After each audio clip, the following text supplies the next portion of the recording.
Coach, congratulations, a very big win and a big statement for you and your team this evening. Talk to us about this game.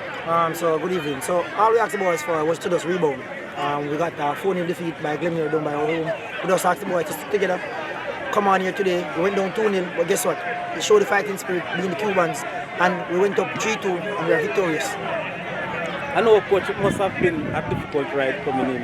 You lost to Glenmuir, you also lost to Kempsey. I mean, coming into this game at Glenmuir, I know you have the confidence, but what was the preparation like coming into this game? So what we had to work on as a coaching staff, it was just the mental aspect of the boys. So mentally the boys were drained. So what we had to do some bonding session, get them back together and remind them that, look, you are defending champions and we are here to defend our title and we have to stick together as a team and as a coaching staff, and we work day and night just to achieve this moment.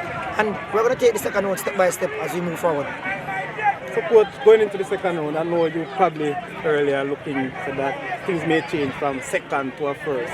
But what is it like going and tapping the zone, and where will you play, having 2 home games? What's it thought about coming into this game? Alright, so when we analyze the group, we look at every possible situation. So if we placed third, we would have gone into a group with Cornwall, Cedric Titus and Froome. Good, that's if we came third. If we came second, we would go into a group with Manchester, Alphonso Davis and the best third place team.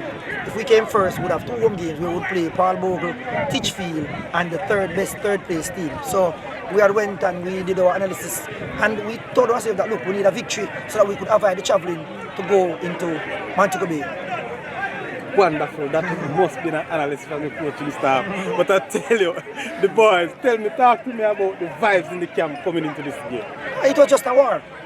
So we had to just bud up a few of them, let them know that we are in charge, they are defending champions, the joke is over, we are here serious. We have to give some players some disciplinary action and let them know that if you're not going to run on the pitch and if you're not going to defend this title, you're going to go home.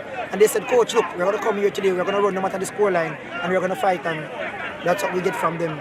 And thanks to the coaching staff, the assistant coach. I can't let you off without saying this. I know you're a praying coach. Yes. I know, talk to us, what's the message from the Most High? It's just the Joshua spirit. It tells on to Joshua, say, look, he's going to send us into the promised land. So now we are approaching this like Joshua. We are here to defend the title. Moses is gone. Now Garvey maceo will retain this title. Trust me, just look out. Second one is coming. Congratulations, Leicester.